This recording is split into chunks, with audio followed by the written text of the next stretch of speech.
Today's episode is brought to you by The Salt Stones by Helen Whybrow, winner of the 2026 Vermont Book Award. This moving meditation is set in the heart of Vermont's Green Mountains, where Helen Whybrow and her partner set out to restore an old 200-acre farm. Dubbed revelatory and magical by the Washington Post, The Salt Stones offers an intimate and profoundly moving story of what it means to care for a flock and truly inhabit a piece of land. The shepherd's life unfolds for Whybrow in the seasons and cycles of farming and family, birthing lambs, fending off coyotes, rescuing lost sheep in a storm, and raising children while witnessing her mother's decline. Out in paperback this fall with a stunning new cover, The Salt Stones sings of a way of life that is at once ancient and entirely contemporary, inspiring us all to seek greater intimacy and a sense of belonging wherever our home place may be. The Salt Stones is out with Milkweed editions at milkweed.org. Today's episode is also brought to you by Animote Press, a nonprofit literary arts organization based in London. Animote means shameless in Armenian. They publish queer poetry and essays, develop fully funded residencies for writers, and curate interdisciplinary literary events.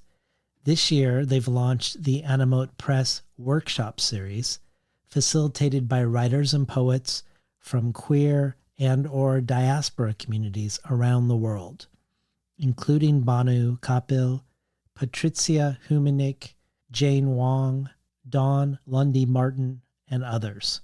The online workshops explore a range of themes, including queer letters to a forbidden lover, incarnations and translations, water as method, and constellations of memory.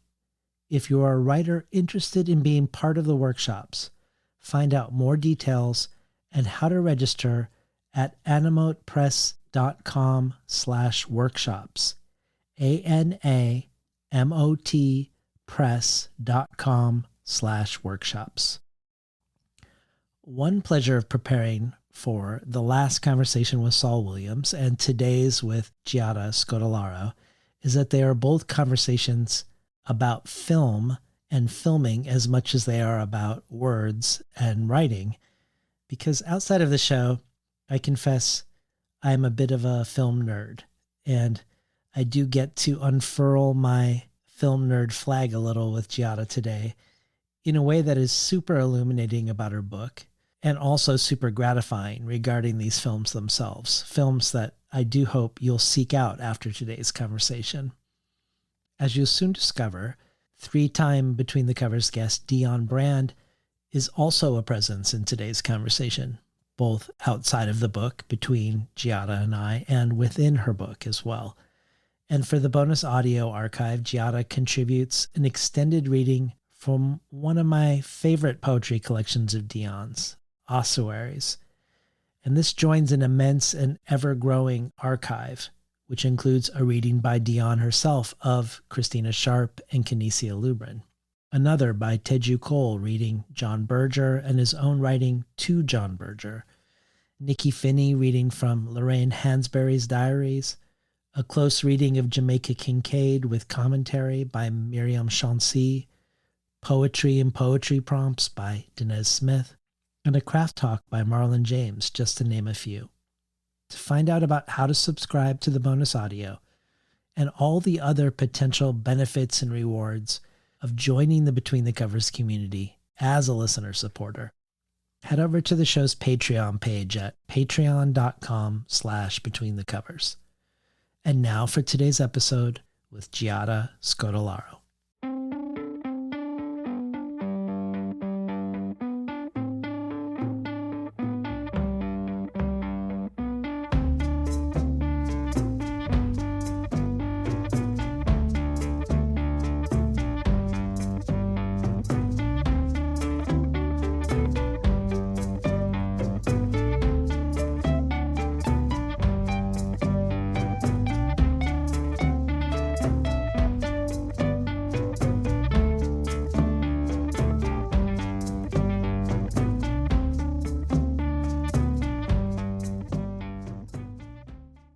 Good morning and welcome to Between the Covers. I'm David Naiman, your host.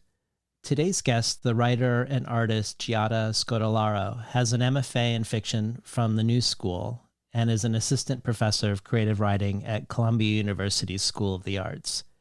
A MacDowell Fellow, Scodellaro's writing has appeared in The New Yorker, Bomb, Harper's, Granta, and Brick, and her debut story collection, Some of Them Will Carry Me, published by one of my favorite presses, Dorothy, was named a Best Book of 2022 by The New Yorker. And one story within it, Hangnails and Other Diseases, was shortlisted for the White Review Short Story Prize. Publishers Weekly, in its starred review, said Scodellaro debuts with a wild and wonderful collection of surreal and enigmatic accounts of sex, relationships, and encounters with strangers. It's an auspicious and consistently surprising first outing. Renee Gladman adds, in Some of Them Will Carry Me, Giada Scodellaro enthralls as she evokes the best of the lushly slow and quiet European films of the 1960s, with their long, wide, starkly gorgeous shots, deeply detached yet viscerally sensual plotlines, and lonely meandering figures crossing landscapes. But what is more powerful is how she reorganizes those canonized spaces to foreground the subjectness of brown bodies and to imbue her female characters with volition. It's a virtuosic reframing done with seductive and disarming brevity, a stunning debut. And Georgie Fehringer says, these are Black characters whose existence in their surreal landscape is as natural as the soft mentions of cocoa butter on thighs, a world immediately recognizable even in its strangeness, a world confident in and of itself. These are the soft and fragrant spaces of the dreams of Black writers and readers alike, the wholeness of the marginalized existence, what it is like inside the body and inside the love when not viewed from the outside. Giada is here today to discuss her second book, her much-anticipated debut novel, Ruin's Child, winner of the Novel Prize, which means it's arriving on 3 continents simultaneously, published by New Directions in the United States, Fitzcarraldo Editions in the UK, and Giramondo in Australia. Katie Kitamura says of it, Giada Scodellaro is one of the most astonishing writers of her generation, and Ruin's Child is a visionary novel. Scodellaro refracts and redefines the canon of Black culture, the archive of Black experience. The result is a masterpiece that lives and breathes on the page, every sentence shimmering with wit, musicality, brilliance, and verve. And Past Between the Covers guest John Keane adds, Giada Scodellaro's newest masterpiece, Ruin's Child, endows the concept and form of the contemporary novel with new force and meaning, cinematic and prismatic, like a camera constantly in motion, and yet incisive in its close portraitures of a community of Black women and femmes surviving and living amidst the future, urban, eco-dystopic, queer ruins of our society. Scodellaro's novel breaks new ground in spectacular fashion. And finally, 3-time Past Between the Covers guest Dionne Brand declares, Ruin's Child takes us to the crumbling architecture of a future past that is possibly now.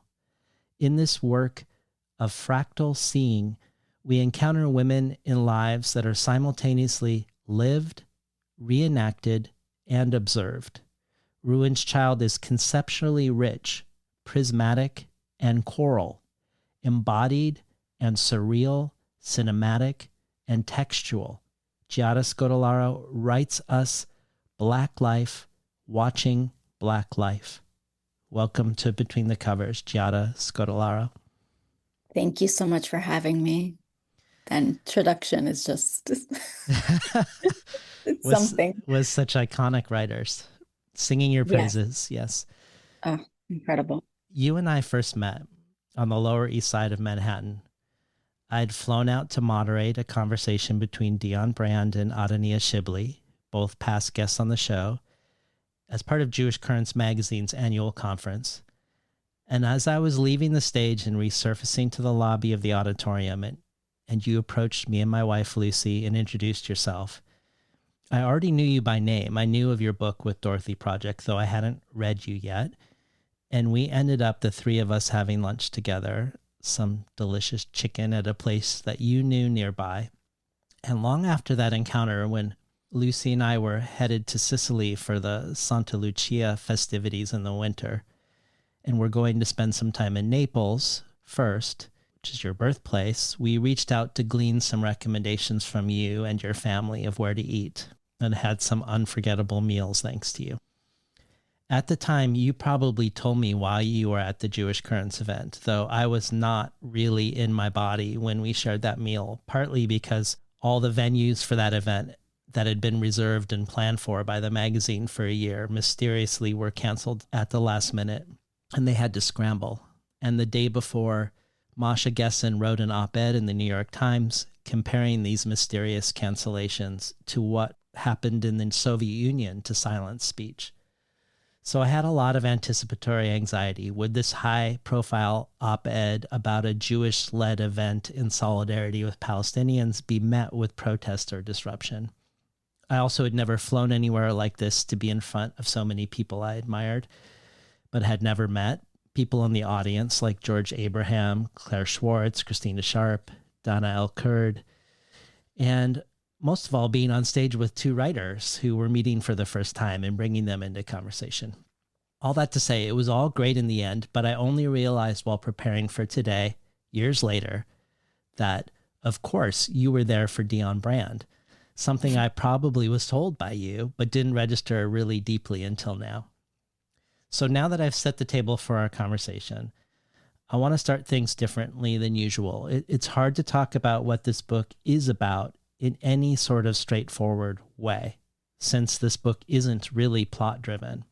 And because you yourself have said you start with sound, that from early on in the drafting process, you read your work out loud to yourself.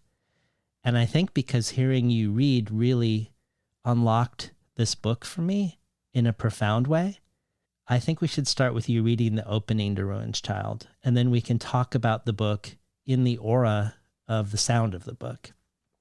Yeah, let's start there. There's more to say. I was so happy to meet you that day and to be there and to see these authors live, but let's begin with the reading first. Yes. I'm going to read from part one, which is the film. The leg, a line. A close-up of a woman's leg. And the leg is seen because the woman is tying her shoes. Isn't the leg a line, she's heard saying, tying up the laces? There's a certain name the neighbors use when her leg sticks out of place. Out of place for a woman, you know?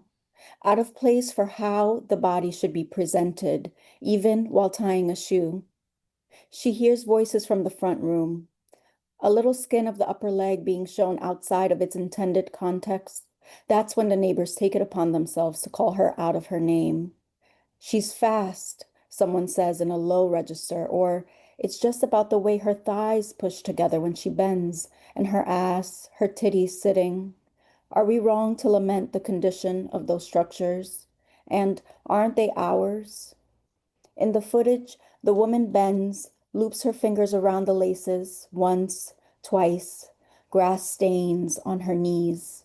She stands, the people stare. Or she moves about, this figure, pushing the shopping cart, and they all go at her pace. The camera lens is covered in grease, we notice. There's an amateurish quality to all this. It's nighttime. The woman is lit up by the fluorescent lighting. She knows the store well. The butter beans are over there, she says, pointing. The volume on the television is up loud. We follow her down aisle 5. She checks the ingredients on the label, her long nails tapping the cans, later brushing her forearms against the fresh produce, the mustard greens. A swiping of a card, and they all pause for the sliding door. It is only when she's ready that they exit. lit up by street light, silver around the forehead. We're sitting on the living room carpet watching the 168 hours of footage. The schools are closed up for the holiday. The footsteps of the children are heavy, running wild. We're watching the part of the film when the woman is running errands and the like. Our community mostly walks, and there was a time when this woman walked about, back from the market to the gardens, barefoot from the lake, on the community center table, to the bridge in the mud, dragging her soles, dirty, around the house, though now she is bedridden. She's confined to bed, riding the bed. We sit up in her house and watch her go still. We watch the footage and watch her lead the others through the streets. It doesn't seem right how much the woman walks in the film. The ease of movement, arms swinging, not unlike a piece of metal. The metal, metal, metal of waiting, the neighbor, Dionne Brand says, or how often the woman remains on her feet. She's carrying a purse on her shoulder, a faux leather black. Her purchases bagged up by a teen. She carries loads of mustard greens, prune juice, ginger ale, Vaseline, butter, beans. And they shadow her. They gather around her, this elusive figure. Don't she move quick? The six of them scale her. They move in unison. Do you know about that? About moving as a unit? It's harmonious. Here come the six, they used to say. The six mix, here they are, the six fix, six peas in a pod, the six horsemen, the six kingsmen, the neighbors would say, here they come. And when the woman drops down to tie a shoe, they wait for her to finish, and the audience waits. In the living room, the children quiet down their games. They check their own little shoes to see if they need tending. Her thigh is out of place and shining with oils. She's gotten the necessary things, the turkey neck, the cowpeas, white vinegar. The volume is raised up high, too high. It must be explained, the woman says, yells, really. Profile to the camera, thighs sticking, strawberry skin, razor bumps showing. The miniskirt, climbing, tattoo peeking, walking slow, and all of them walking side by side. It must be explained how the hill is raised but almost flat. Not at all hilly, she says, mouth wide, and it sits on a salt marsh that is known to be sinking, named after a certain somebody, a politician or something, a something something hill, the woman says. Do you know about this place? Been listening to Giada Scodellaro read from Ruins, Child. So I'm going to hand over the first question about your work to someone else whose question far surpasses my own capacity to speak to what you're doing with language here. It mainly is speaking about a story from your first book, this question, but in doing so, really, I think is highlighting elements that this book shares with it.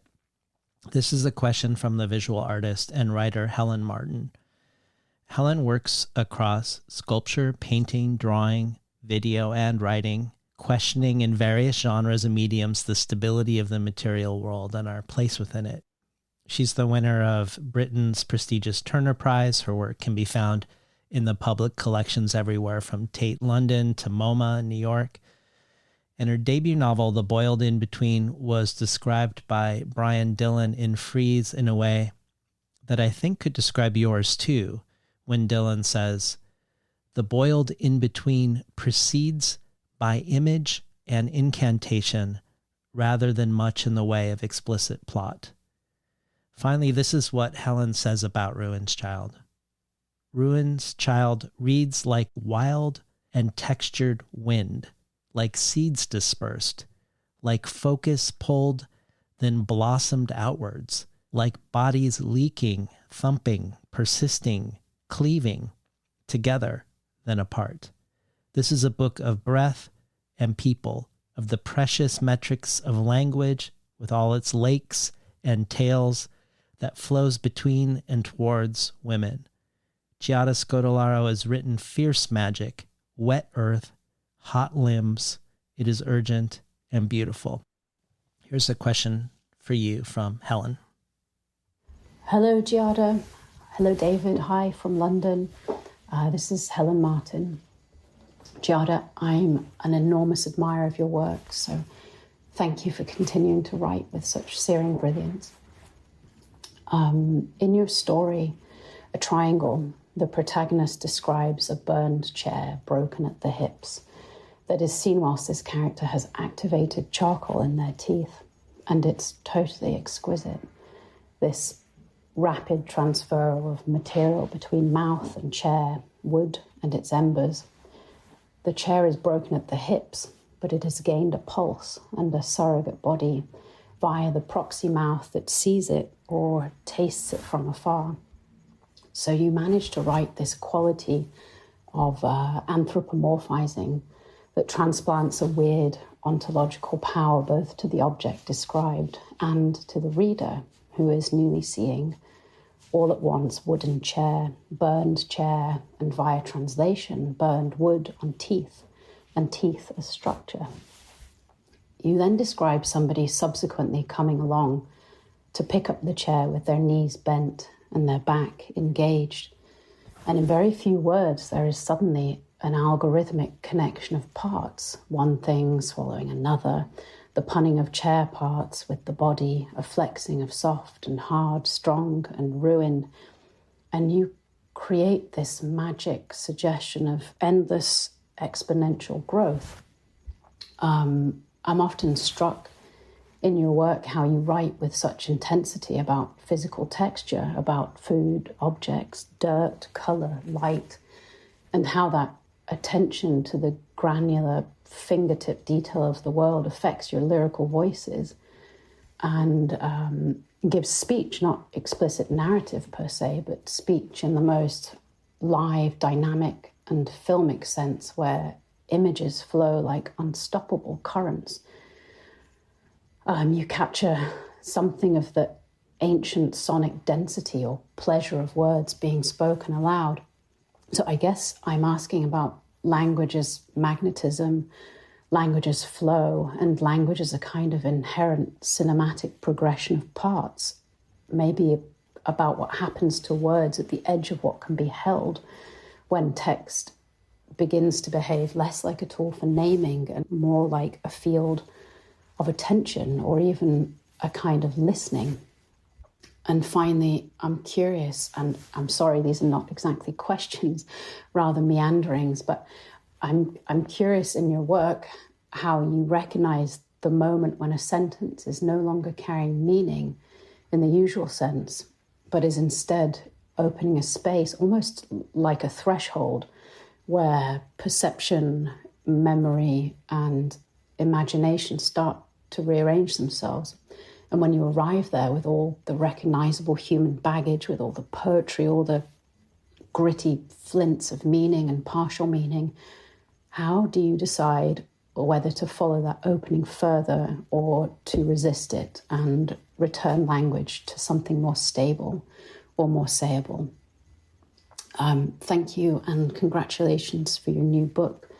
It's exceptional and I was totally electrified by it. Thank you, Giada. Thank you, David.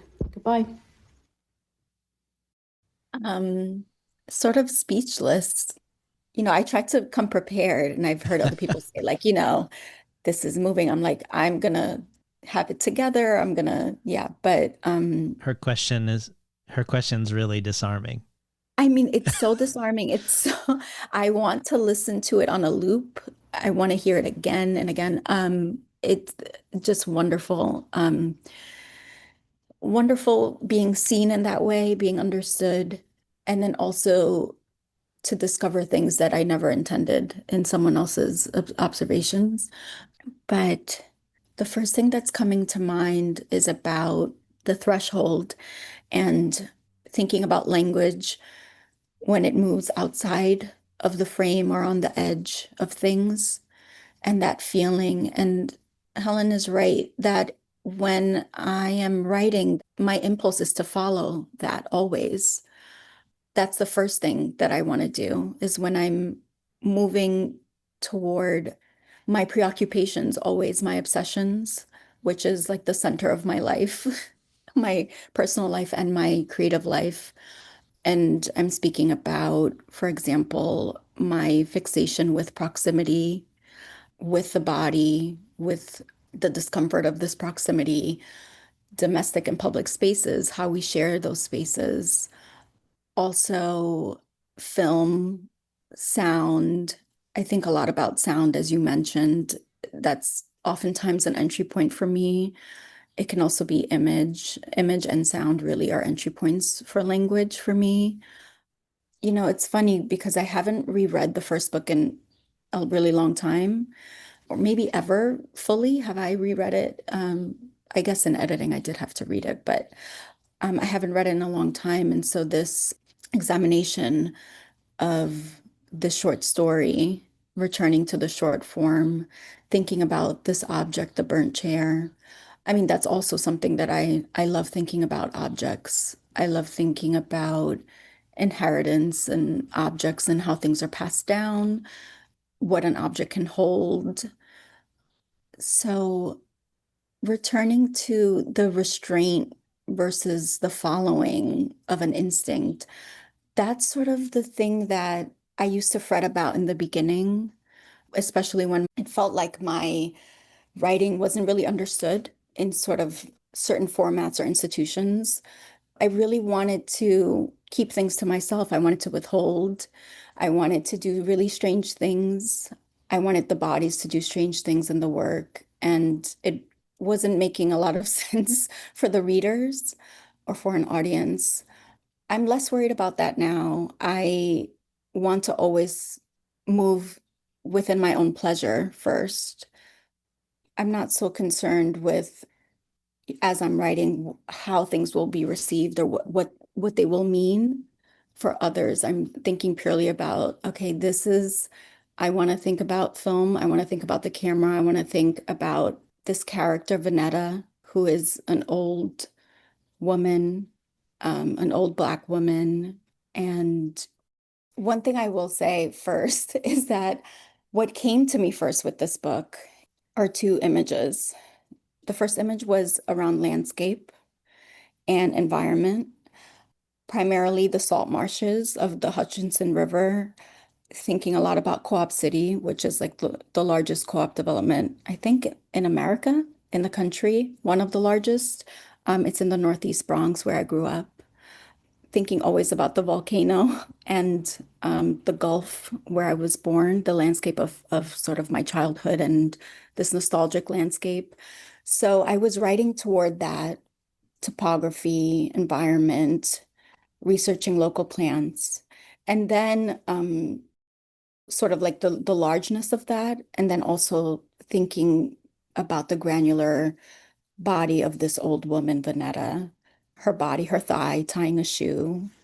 And what I had in mind with her was that she was split as a character, that she was both pregnant and unpregnant, old, ancient, loose, that she was, dying. She's bedridden, but she's also swimming. And the way that I wanted to explore that was through these layers of film, sound, and text. Well, right before we started talking, I said that I felt like this was a poet's novel, and that's why I wanted you to start with the sound of the words. And I like Helen's question of how far are you willing to travel away from the meaning of the words on the behalf of the sound of the words. And you've already answered that, but I'm curious. You've sung the praises of Barbara Epler as your editor at New Directions and the pleasure of working with her. This is just me fantasizing now, but I'm imagining working with her as a reader of your work, but also an editor of your work who isn't coursing through with the desire that you have, but is following the desire that you create within the book. So would have more questions perhaps than you would about orientation or meaning or audience. Is that how that went? Like, it seems to me like you have the sound down, but this isn't Gertrude Stein's Tender Buttons. You have a story, you have characterization. Even if that story and even though if those characters might be more in service of the sound in some strange way, and that maybe more of the meaning resides in the sound. It isn't entirely abandoning this world of scene and story and narrative. I don't know if this is really a question, but I'm curious about that interface with you and Barbara, if maybe that was where you were puzzling out the things that you aren't concerned about when you're writing, but then become the concerns of, okay, now your editor is reading it as a reader. Yeah, yeah. I've been so lucky with these two projects. I first had Danielle Dutton as an editor, and she does everything, many things, but as an editor, she was just incredible. And it was my first experience being edited in a thorough, sustained way. And I learned so much from that experience. And what the lucky thing about working with Dorothy and with Martin Riker and Danielle Dutton was that they really allowed for the book to exist the way that is. It was really more about punctuation and word choices that we talked a lot about, and sequencing, things like that. But in terms of language and narrative and strangeness, they allowed for that to exist. And I feel again that the second experience, this debut novel, Ruin's Child with Barbara. I mean, I don't want to say too much about Barbara because I'm hoping she will be my friend one day. And I don't want to ruin my chances. Okay. But what I will say is the experience was incredible. I mean, her discernment, the way that she reads, absolutely. But, once I'm repeating myself, but she really allowed for the work to exist as is, in a way that was very surprising to me. I thought more things would be changed. I was ready. I love being edited, actually. I want input, I want criticism, I want all the things that can benefit a work. I think editing is an art.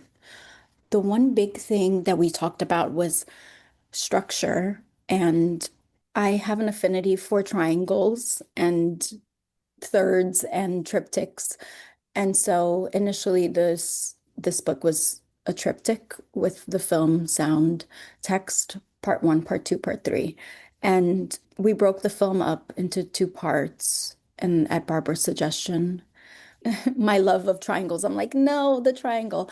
But I didn't ever, I mean, I'm never saying no to Barbara, honestly, but I thought it was brilliant because it allowed for this sort of intermission for the text to come through, the text piece, a text section which is written on the body of a character, on the body of Vanetta, written or marked on the body.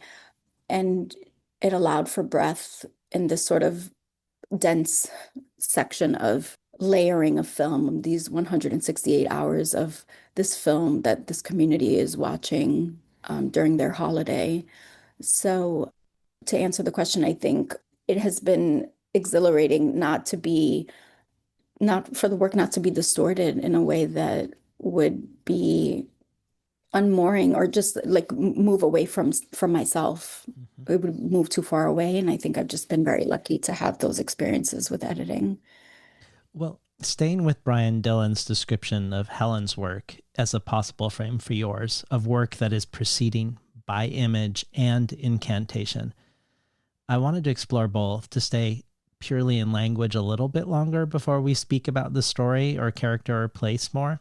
First, with incantation and with repetition, that is part of, I think, an essential part of creating an incantatory effect, repetition.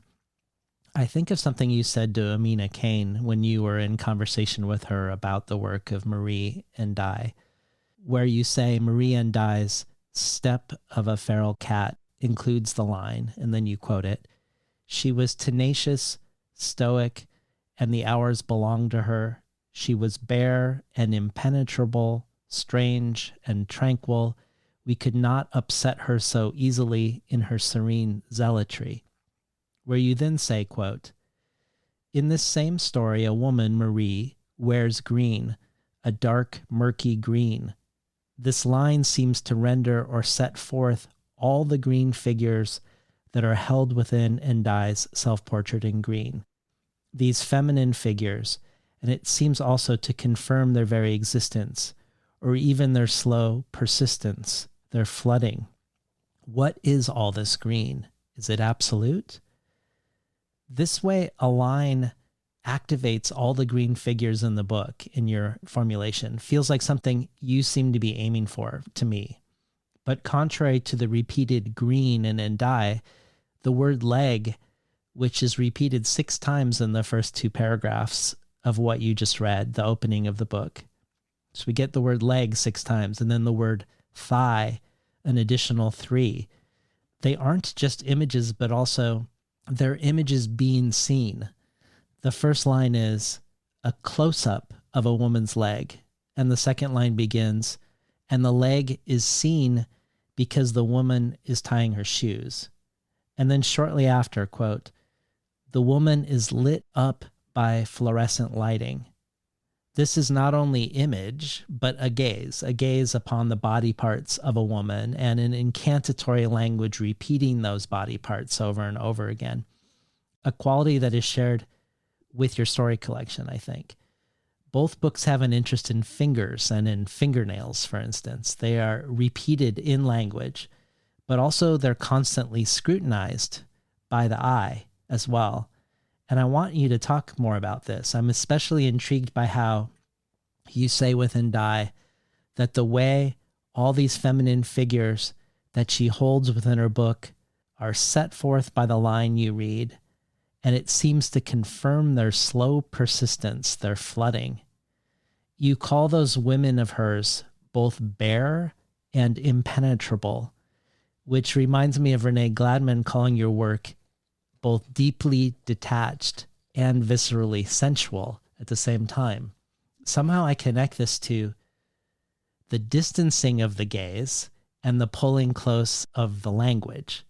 But I'm wondering what comes up for you around this, because there's this strangeness to the distancing and the pulling close, which feels like is happening at the same time. Oh, yeah, that's it. That is what I'm you figured it out. All right. I think there's something about just observing, being witness to something or someone that is endlessly fascinating to me. I think that's why I chose the film as a form, or all of these formats that I thought about and moved into. The film specifically, there's something about that distance, creating that distance, because they're themselves, watching themselves. There's this layering. There is a sort of multiplication of being, and this idea of preserving a life, of creating evidence of a life, and of being able to exist within multiple time frames. What I was thinking about was creating a study, creating a record of existence, of field notes, how to think about preservation. And I think too, there's something about observation and the knowledge of being observed that is interesting too. Like, what is the performance that is happening within that exchange? Who are these women if they are not being filmed or observed or recorded? So there's a sense for me of there's a definitive part of it where we're seeing and hearing and feeling, but there's also an absence or void or a distance, as you mentioned. And so the way that I'm thinking about both those things is, or how to arrive closer to a character or a place if you're at such a remove, is to focus on the language, on the leg 6 times, the thigh 3 times, returning and returning to a word. I think a lot about the sound of a word. I want to fixate on these things. I want to linger, thinking also about plot and the absence of plot, because I'm being asked that in other places about plotlessness. Or I'm not being asked about it. I'm being told there is no plot here.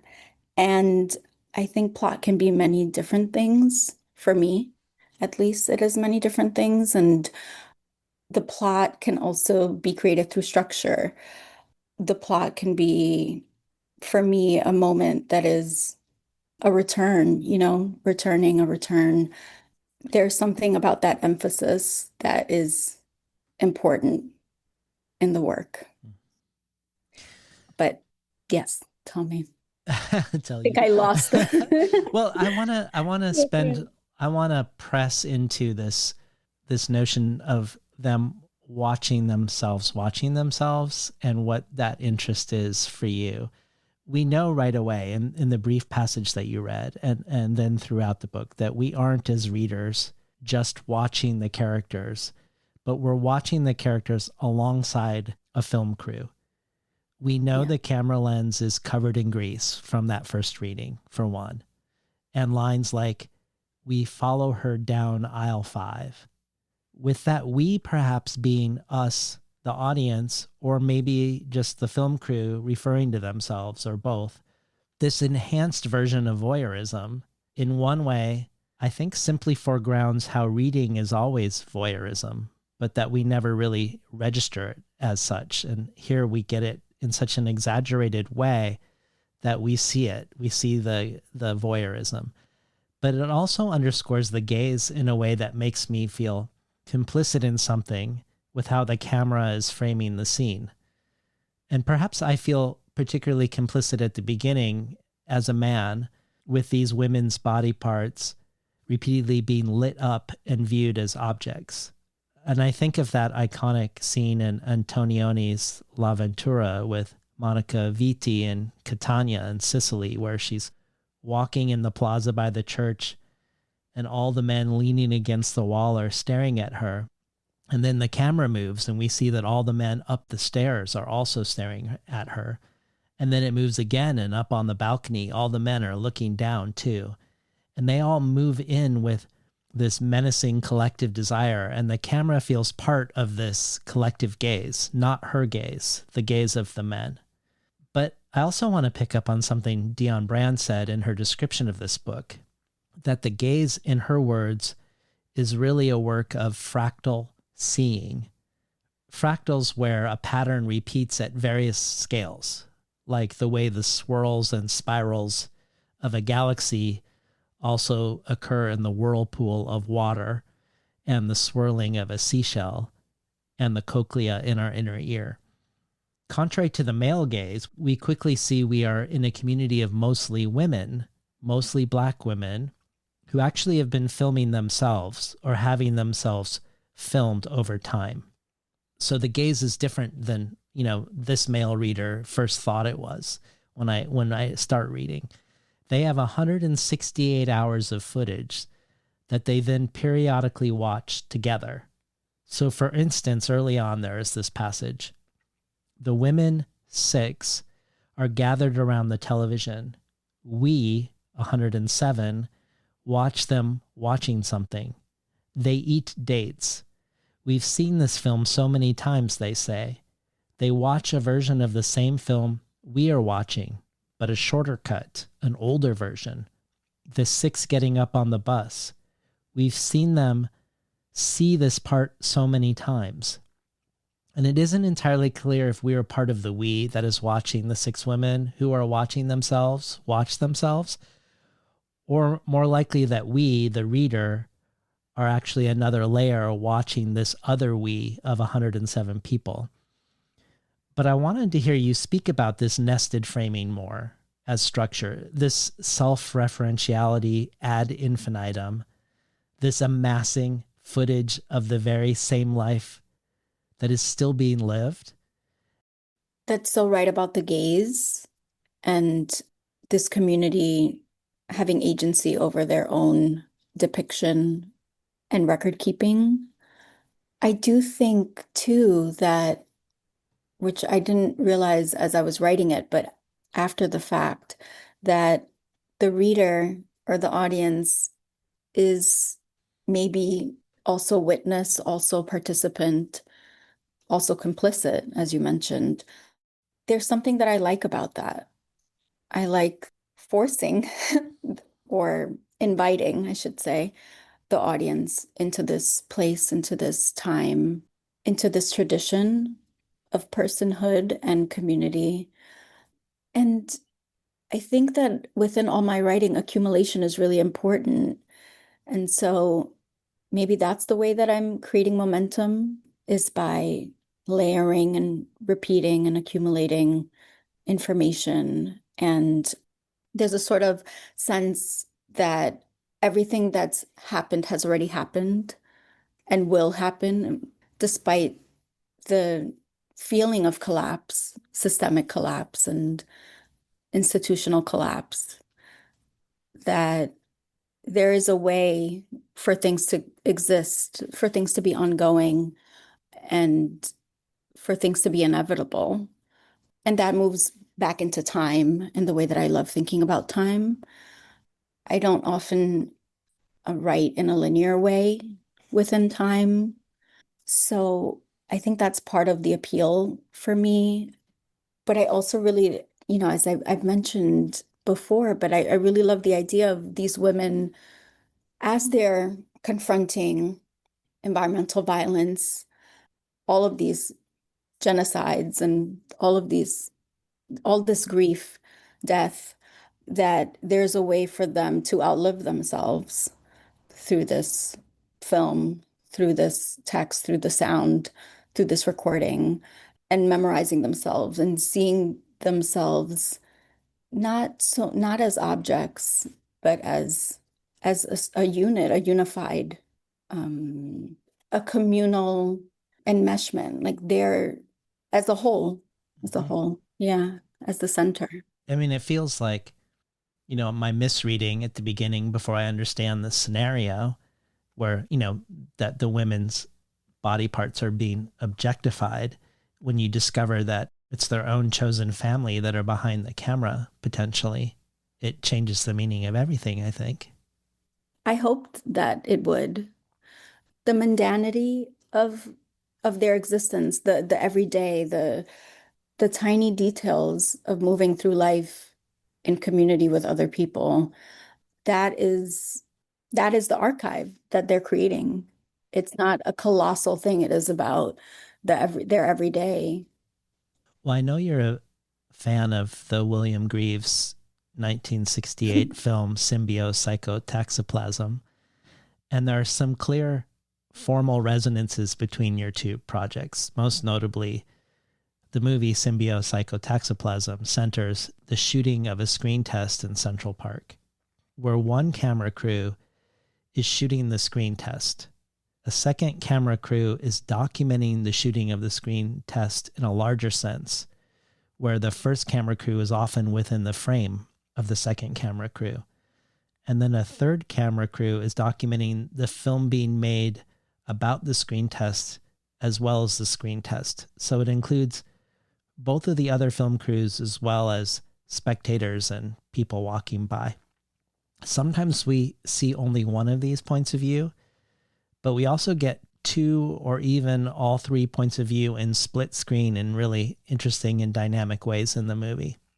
And my favorite part of the film is when the crew, feeling confused by it all, what it means, and even whether Greaves is a competent director at all, they hold a not quite mutinous meeting without him where they debate the meaning of the film for quite a while philosophically, and they debate Greaves's intentions among themselves.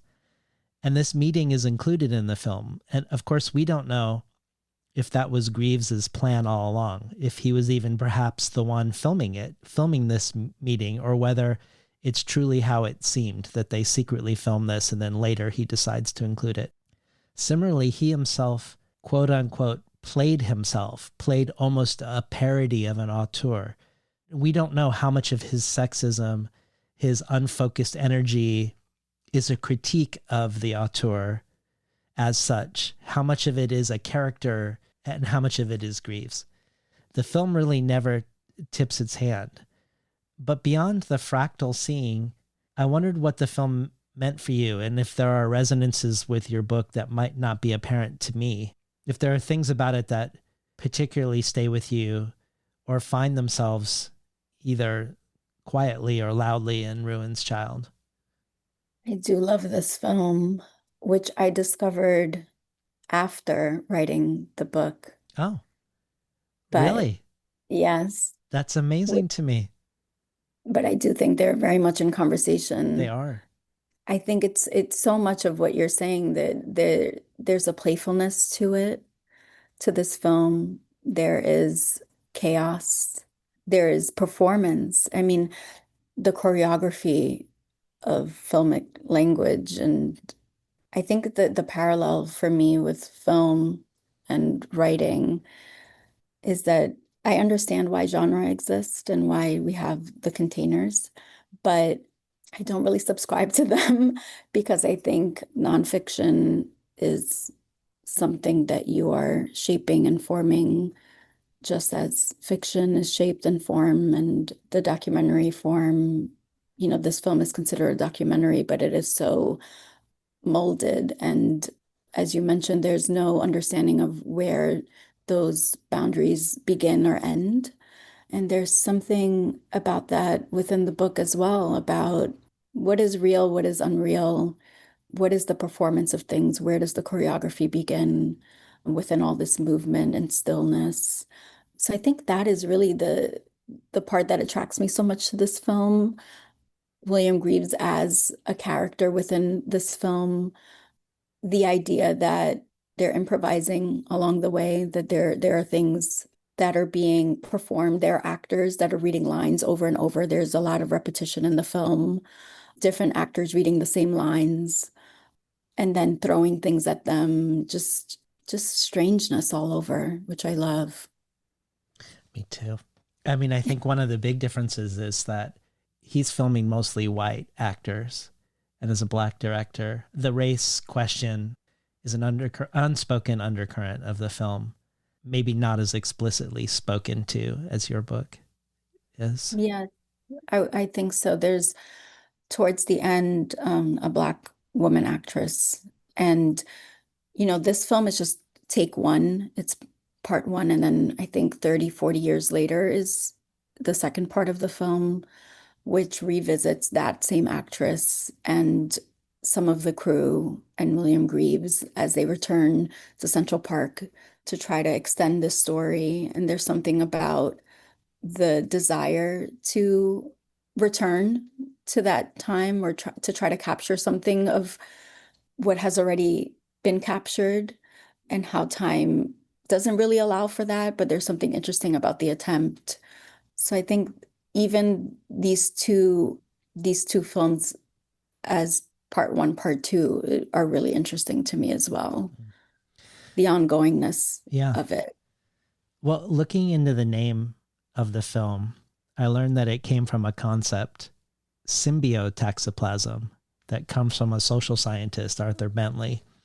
It's a term whose root meanings would be something like together, life, movement, fluid. A fluid moving together life, which feels like a great description of your book. It is also considered a dialectic dialogue between individuals and their surroundings, their environment. And Greaves adds the word psycho to bring the mind into it. And I found a book that includes his program notes for the movie, and this is what he says about that addition of psycho.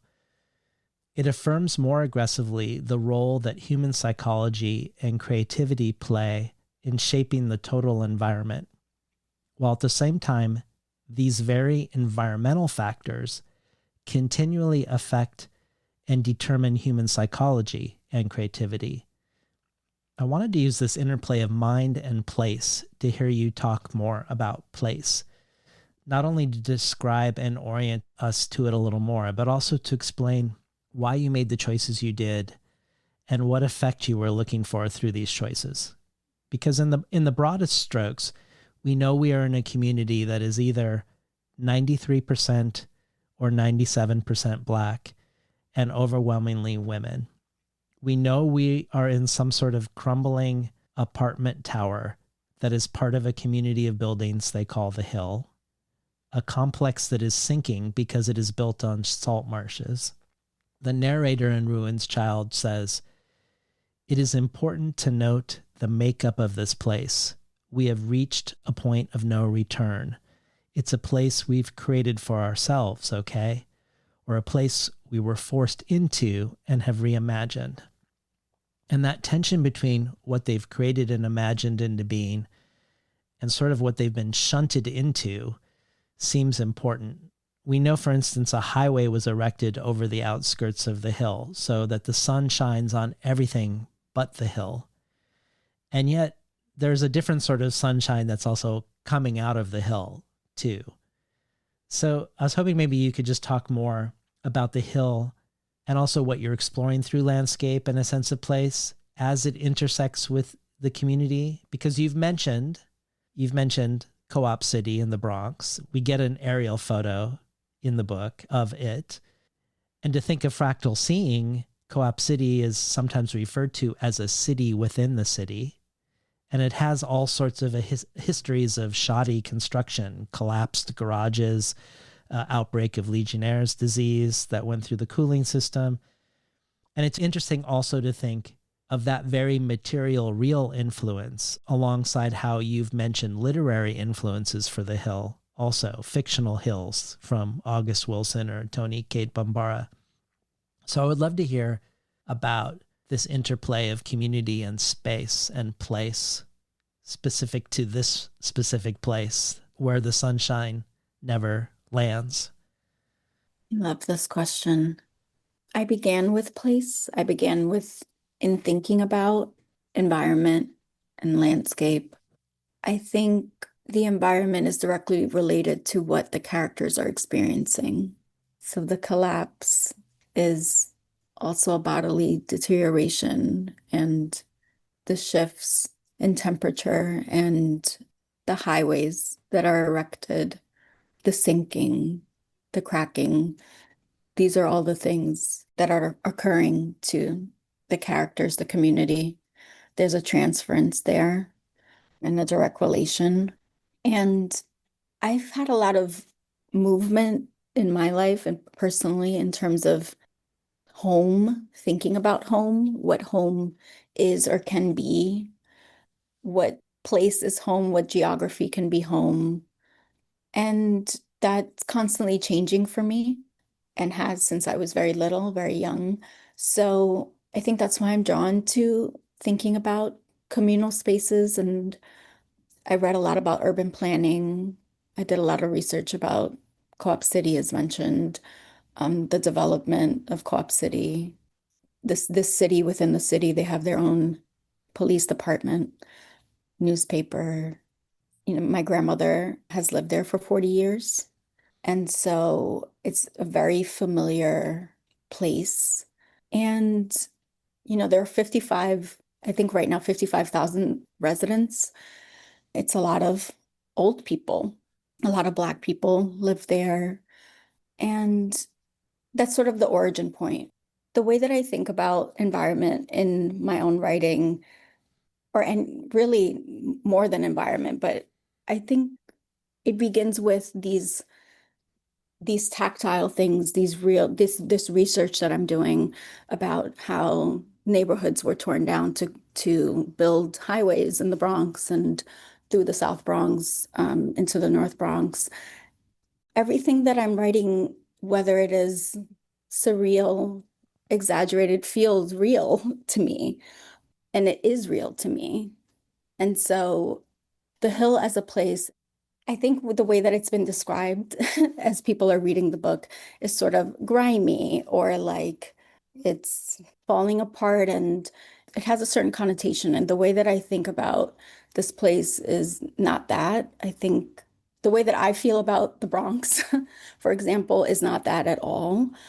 And the way that I encounter like uptown New York, Harlem, you know, my family's from Harlem and the Bronx, and I think the way that these characters view home and place and their own landscape is with wonder and with dedication and understanding of place as a shifting thing There's something about the way that they are attempting to preserve place that was really important. There are plastic coverings and materials.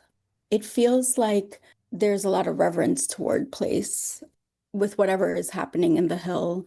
There is a sense of communal making and preservation and like environment as ownership and ownership, belonging, possession, all of these things.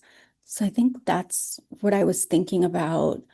And then, of course, like greenery and doing research about local plants and the things that are really fun for me to move into in terms of research, but then just allowing them to exist and enjoy this place, this place of their own making, and a place that has been designated for them, that they've inherited. You know, I love thinking about inheritance, voluntary and involuntary. And so I think that's why this place is vital to their existence. Well, our main character who you've nodded to early on, Vanetta, whose name not infrequently is followed by an exclamation point, she's an urban landscape architect. And when she notes that only 0.4% of landscape architects are Black, it feels like we can presume from that that the way the world is shaped by humans in this way is only very rarely shaped by the Black imagination or with Black people in mind in any way. So I was hoping you could inhabit Vanetta and her landscape architect mind and talk to us about how she dreams of the interplay, to borrow the framing from Greaves, of mind and environment, of how she engages with symbiopsychotaxoplasm as a concept, not the film. Because you made a nod to the different things you engaged with in landscape architecture, and your endnotes goes further into this. There are books like Emotional Landscapes, or Can Art Be Nature, or Garden Futures, Designing with Nature. And within the book, someone raises the question, can plants be architecture? Which feels like the flip side of the equally compelling question, can art be nature? One description of Vanetta's approach suggests that beauty isn't her goal, nor is functionality, that what she wants is circulation. And also the intriguing line, land in disuse, unintentionally made whole, if not a little dangerous, that's her thing. So talk to us a little bit about some of these influences, but also talk to us through the eyes of Vanetta about the way she would view space, given she is an extremely rare example of a Black woman in a profession where all the spaces around her, including the hill, have probably been dreamed originally into being by non-Black landscape architects. That's so right. You know, I had an opportunity to see Linda Sharrock, the vocalist, perform recently. I believe she might be in her 60s or 70s now. And returning to sound, her voice, her wailing, her overall performance, but also her body and the way she was moving sound through her body.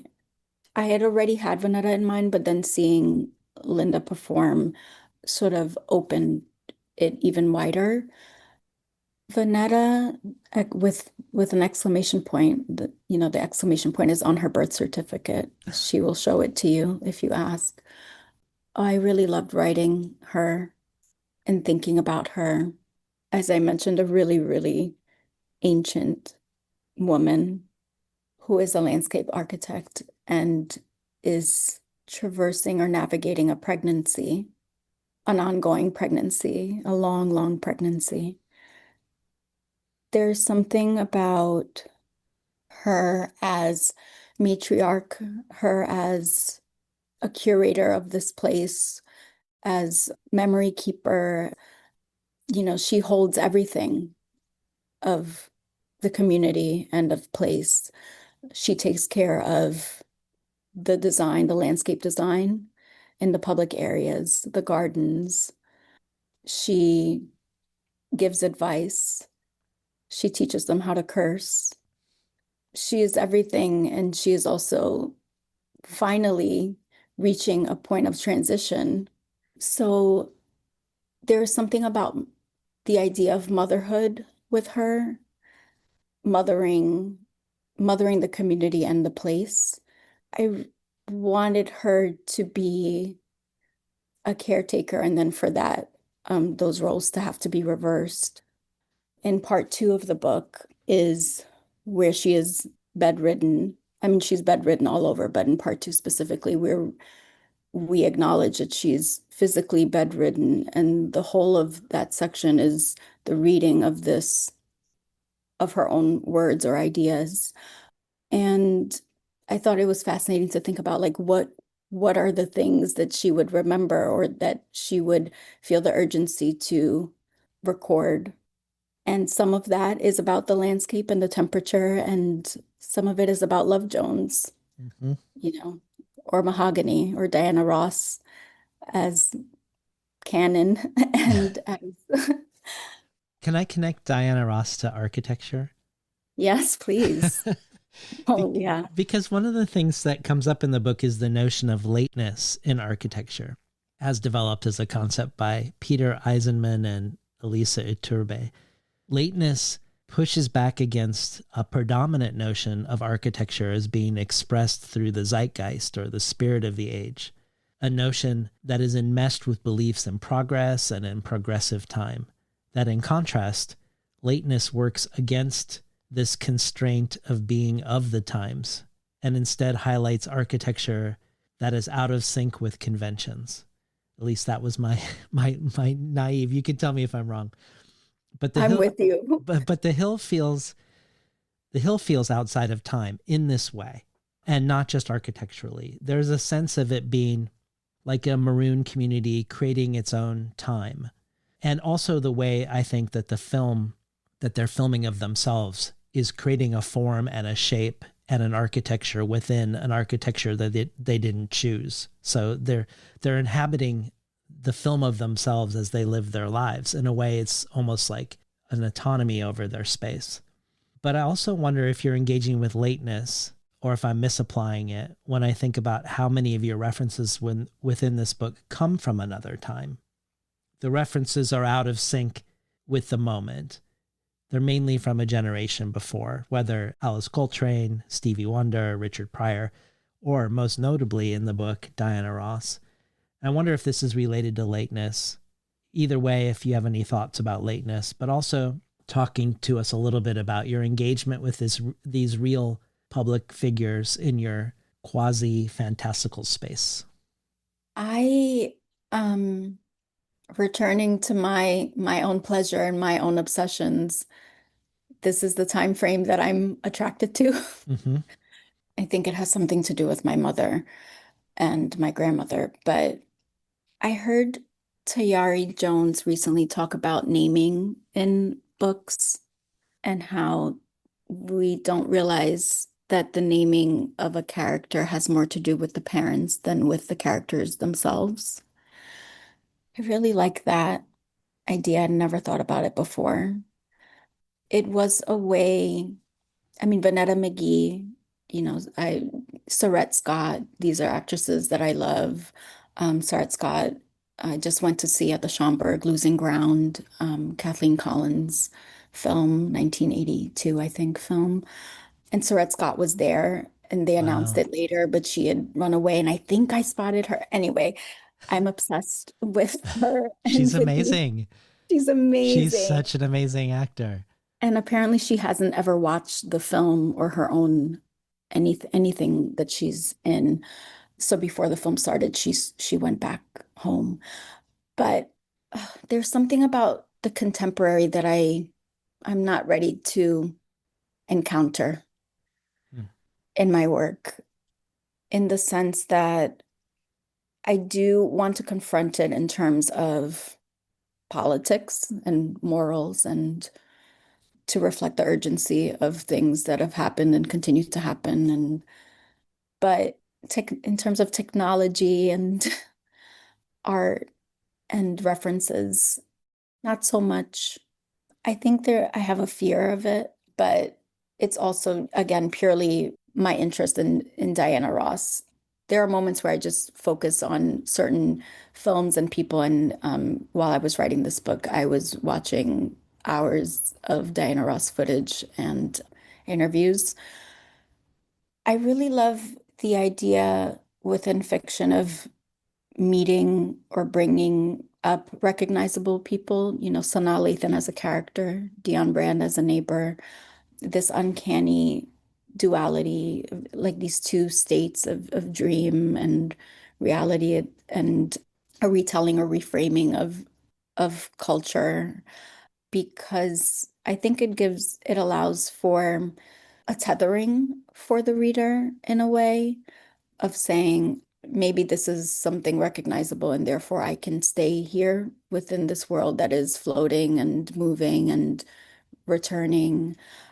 So there's something familiar here to hold on to. And I think I also wanted to consider this community, the lateness of this community. They're behind.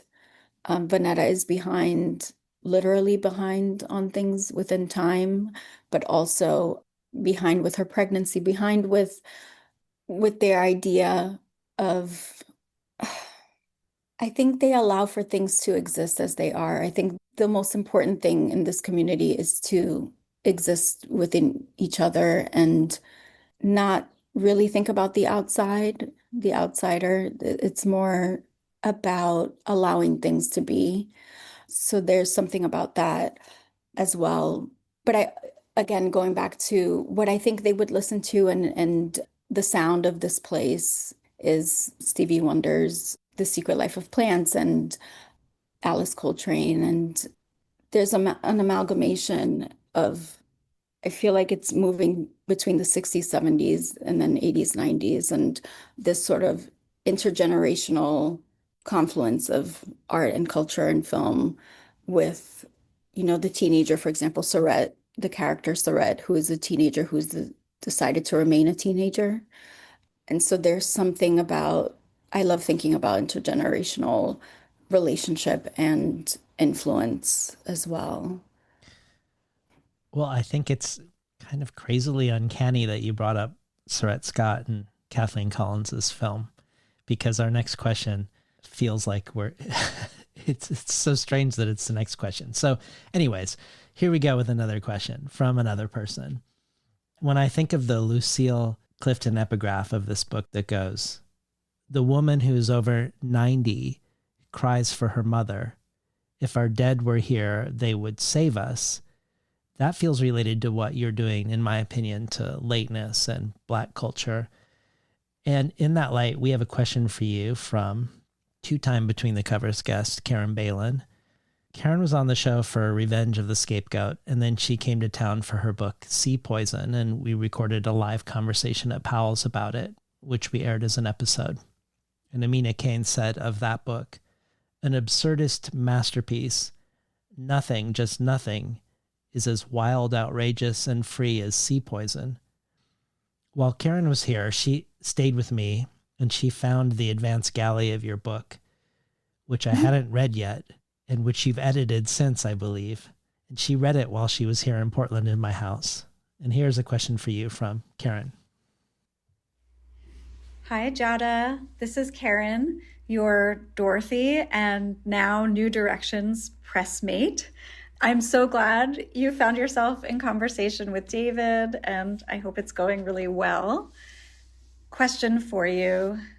When I saw the news of your even being on the short list for the Novel Prize, and I read the synopsis, I wrote you to say that it sounded like a Kathleen Collins film, and we connected a little over our mutual love for Kathleen Collins. She was this incredible filmmaker, film editor, and writer, and she died in her 40s from cancer. So we're missing a lot of potential work. I can't help but read Ruin's Child as a continuation of the work of Kathleen Collins, if also many other influences. But maybe especially her, and her film Losing Ground, in fact, makes an appearance in your text. I'm wondering if you could talk a little bit about your connection to her. Oh, Karen, thank you so much for that. I love Karen's work. Sea Poison is, I got to be in conversation with her about Sea Poison, and it resonated with me so much. And you're both very language forward, sound forward writers. Yeah, I would agree with that. Yeah, this is, we were just mentioning Kathleen Collins and this work. I absolutely think, she was a playwright. Her books are now published. Her daughter is doing a lot of the work of bringing her film to the forefront, making sure that her work is seen and read and re-examined and reconsidered. There's something about losing ground, the environment, this relationship, this marriage, but mostly in Sarah, the character, in Sorette Scott's character, her undoing or unbecoming as an academic and moving by the end to performance and freedom and looseness. Yeah, there's something that I feel, I mean, it's a great compliment to be, for this work to be thought of in relation to Kathleen Collins. And there's something, seeing it again and seeing it in a theater and with other people was incredible, and seeing it with her daughter present and talking about the legacy of her work and the cost of that work personally for Nina Collins, but also the responsibility of this continuation of and preservation of her work. I mean, it's beautifully shot. The writing is incredible. The dialogue, if the audience has not noticed yet, I don't have a good memory. I absorb things and then I release them, but I wish I could remember exact lines from the film right now to impart how incredible this is, but I hope people will watch it. Well, when I think of Kathleen Collins, a couple of things come to mind. For one, she worked on Greaves's film, Symbiopsychotaxoplasm, as a production assistant.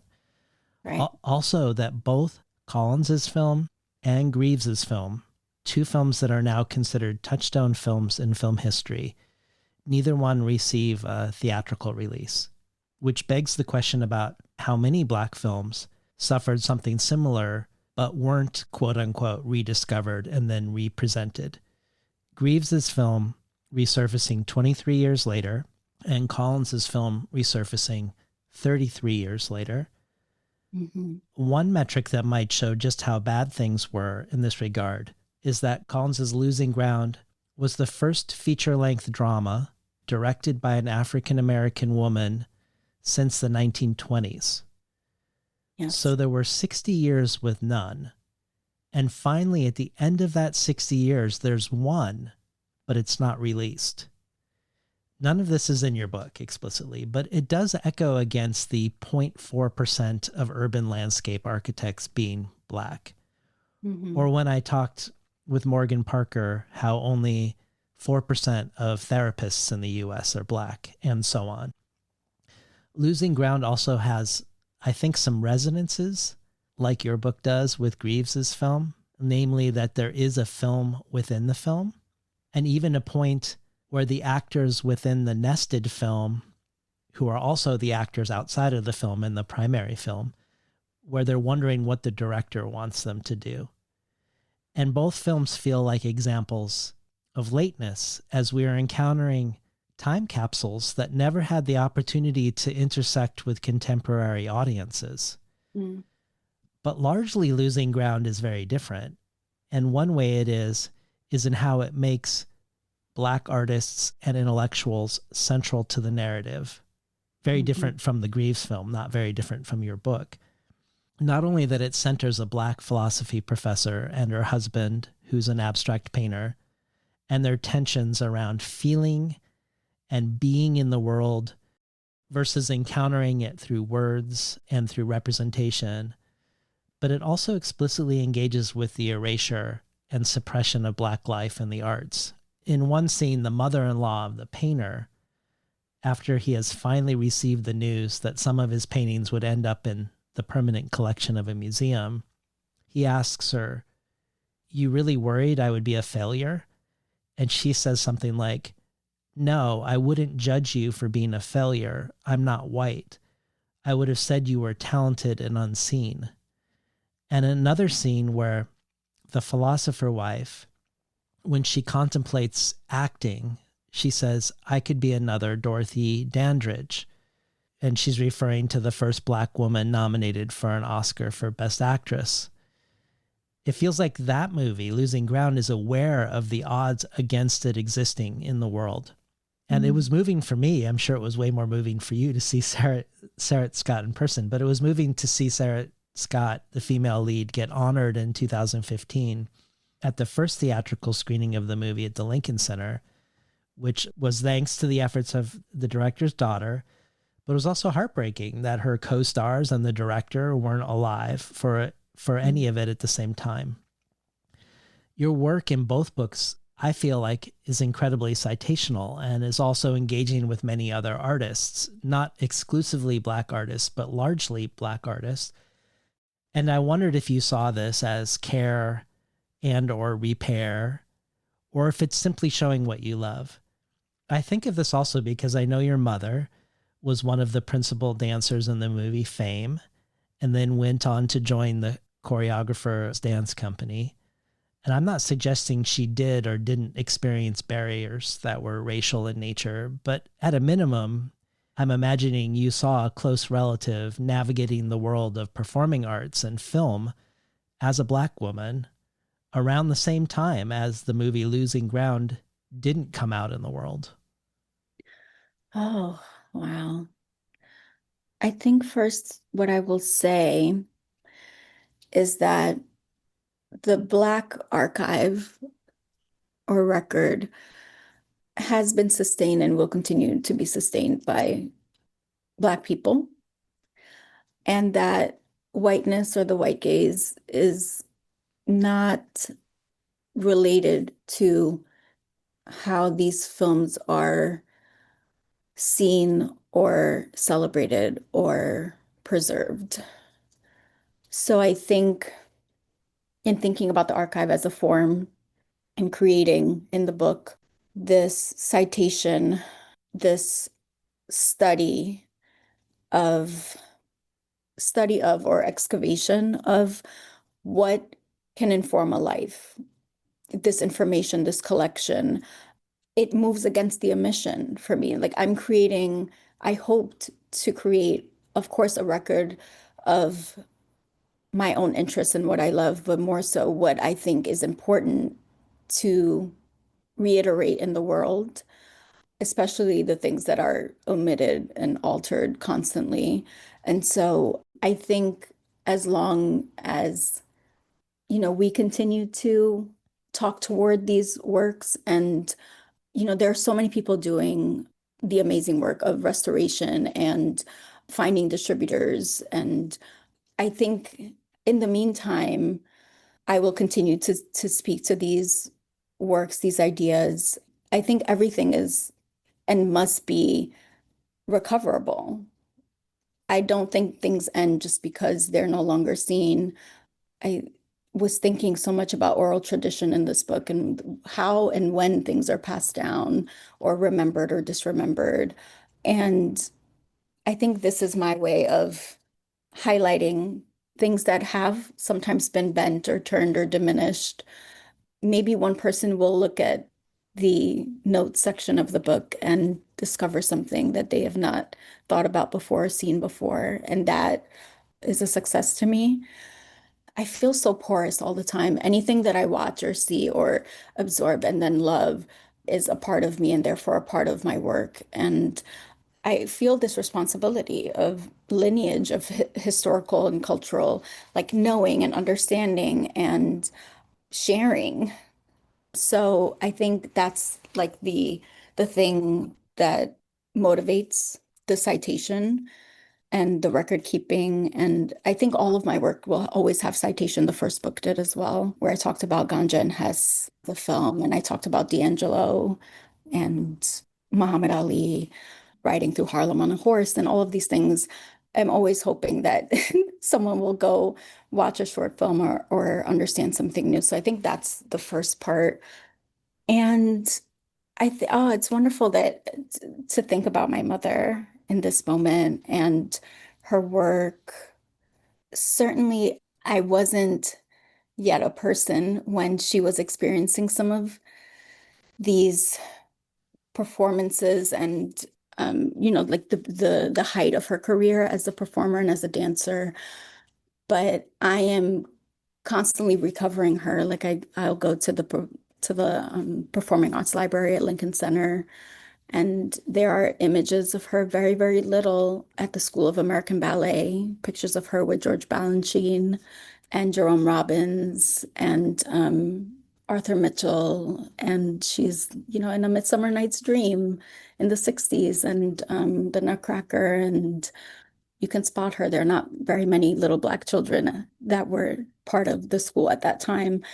And then, she went to Juilliard and she was in the film Fame, and Louis Falco was the choreographer for Fame. And so she joined his company soon after that. And, she is not well known, Karen, my Karen Ford. So I do think a lot about her legacy and her lineage and her life and her as part of Black performance and Black art in the 70s and the 80s. Her on Italian television in the 80s and 90s on La Rai, et cetera, on these shows. So I think hearing Nina Collins talk about her mother and her mother's work and the lineage of her work really moved me and has stayed with me. And I think it's important to create these records, to bring forward these Black artists, these disremembered artists. So that's part of the work that I do want to continue to do and think about. And the last thing I'll say is, in terms of Losing Ground and Bill Gunn and Surratt Scott and Dwayne Jones, who I love also. Yeah, there's something about, because my mother was a dancer, I pay so much attention to the body and movement and the line and the elbow and turnout and feet and extension and things like that.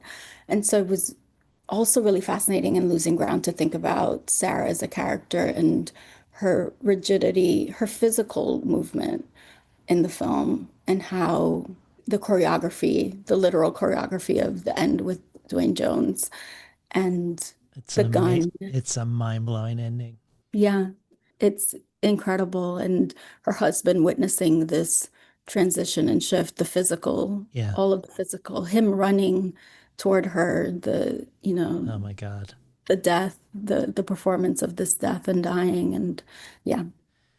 I mean, one of the great things about that film is this tension between the artifice and the embodied experience. Like, we have the philosopher who like, when there's a problem in her emotional life, she wants to look at it in literally in sort of like the archives to find out how to feel through research.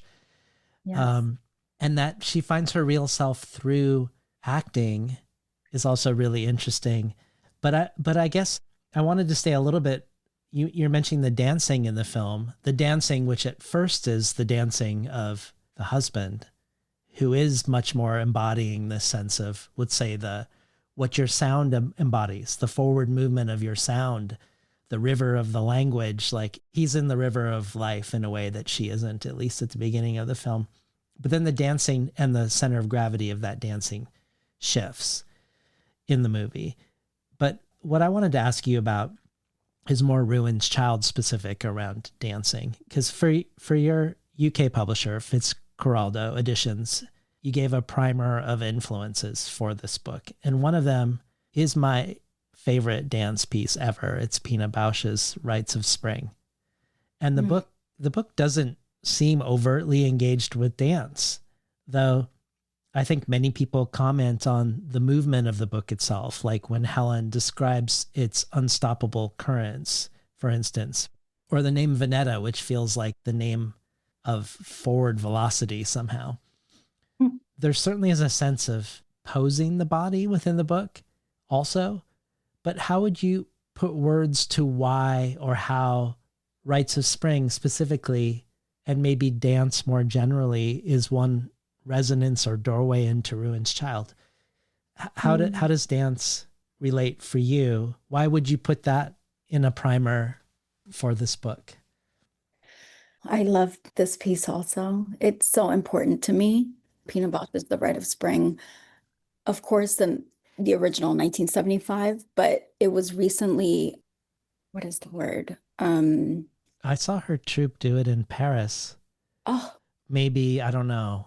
I'm going to guess 6 or 7 years ago, maybe. oh, wonderful. Well, more recently, they restaged it with all Black dancers from different African countries. And seeing it, I saw it in LA. I actually flew to LA to see it because I had missed it in New York. So specifically to see this performance, it's incredible for so many reasons. Pina Bausch asks the dancers and the audience the question, how would you dance if you knew you were going to die? That is the framing of this choreography and this piece. There's something about this question, first of all, how would you dance if you knew you were going to die, that I thought a lot about in relation to my book and to this work, Ruin's Child. How would you move? How would you perform through grief, through death, with the approach of death? Oh, I heard Hanif Abdurraqib talk about a piece of music that I will tell you later what it's called, where the guitarist was asked to think about the potential of his mother's dying, I think. There is something about the creation of art within grief, around grief, that is devastating and incredibly moving to me. And the results in this piece, the urgency of the choreography, the desperation of the choreography, the impending sacrifice and death, the communal experience of this piece. There's so much movement, there's very little stillness. There's so much relation, there's so much enmeshment. It's high and low. I mean, there's so much happening that even though within the book, choreography is not specifically mentioned throughout, I was thinking a lot about dance and movement and choreography and how this community is creating opportunities for performance. And I wanted to write more about movement and choreography, but I think it's very hard to write about dance and toward dance. And that's been a challenge and one that I'm continuing to think about. But that's sort of, I mean, there's so much about the Rite of Spring. And even Ama Kojo, who I know you've had on the show, she has a poem that's after the Rite of Spring, that's writing toward this piece and performance that I think she also loves and admires and appreciates very much. So I love thinking about how other writers are thinking about movement and dance and choreography. So that's a big part of movement. I mean, I even with my students, I force them to watch Pina Bausch's choreography. I think it's just a thing of obligation. Yeah. Well, that one is one of the best things in any genre, I think, of art. I agree. Yeah. Completely. Well, I want to ask a couple more questions about the body in your book. But to begin with, I was hoping we could hear a one-page chapter of yours called Old Ass Architecture. Old ass architecture. A close-up on Venetta's leg. A thick leg, muscular. Outside lines or a place of recognition. The leg is seen because Venetta is tying her shoes. Her laces are always coming undone. Isn't the leg a line? Tying the laces. And the woman's name, Vanetta. Vanetta or Fast. Fast thing, Fast is the name the neighbors use when her leg sticks out of place. Sometimes they call her by her last name, Williams, or worse, a damn whore. That thick ass leg is out of place for a woman, an old woman at that. The musculature is out of place for how the body should be presented. Oh, we admire it, especially this body of a woman in their golden years, though it is difficult to tell her age, 65, 75, 88. We regard her body. Hasn't she been around for all of time? Hasn't she been around 105? A woman of 90, hair bone white, and some of the skin on Williams's leg being shown out of context, outside of the pleasure of a man. That's when the neighbors take it upon themselves to call out a name that isn't really hers, or to talk about the fullness of her ass, the pregnant belly, the protrusion of the top lip full, the bottom, the hips, the whole sordid sexuality of her old ass body. Been listening to Giada Scodellaro read from Ruin's Child. I think we see even in this short passage the lateness with questions of Vanetta's age. And of course we have, as you mentioned, Vanetta's pregnancy elsewhere, which appears to last decades. And to bring Dionne Brand into this space, I think of the title of her last collection, Nomenclature for the Time Being, and how time being can be read in so many different ways. In a way, we are time beings. Time perhaps itself is a being. Time is also in action. It is being. And the way we typically use it for the time being as a way station or a holding pattern outside of the current of chronological time. But I wanted to ask you about the body in relationship to the mundane and the ordinary. You've brought this up already a couple times, but I want to spend a moment with it and see if there's a philosophy around it for you. The very first scene exemplifies this, which is a close-up of a woman tying her shoes. And I want to quote something that Julia Brown said about your first book, your story collection. Quote, "Some of them will carry me. Overall encourages a wholesale reconsideration of scale. Narratives are built through close focus, emphasizing the drama in small detail, subtle change, minute movement. Scodellaro, who has a background in photography, is constantly calibrating the vision of the reader, like zooming a camera lens to more closely examine image and surface. The mundane is surveyed until it gives way to the unusual. The reader comes to discern scenic texture and turbulence that she might, under other circumstances, fail to notice. Scodellaro excavates the narrative tension even from moments with little to no actual motion. Consider the opening lines of Why? Quote, as Kendra's son climbs through the opening in the floor, he sees the woman. First her heels, her bruised ankles, her buttocks. The woman is standing in the corner of the room, facing the wall. Kendra's son is looking at her from this position, through the opening in the floor.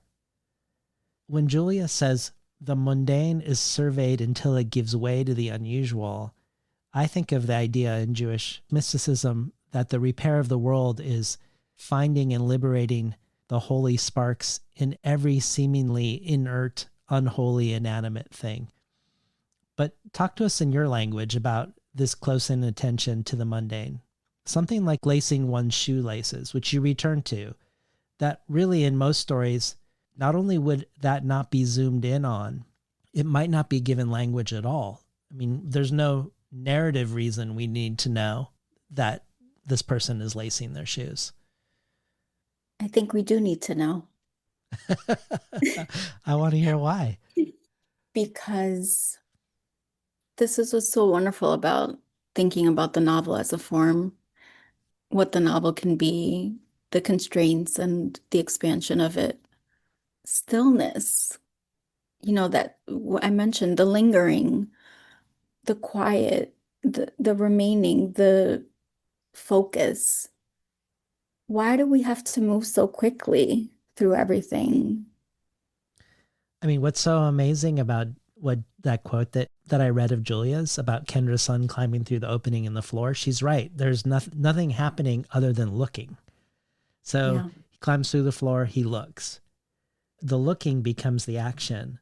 It's strange because it feels like you could say that passage is just description, but it feels like it's eventful because we're getting it through a point of view, through a gaze of this person, of this son climbing through and seeing this. So it's full of event inside of Kendra's son, I think.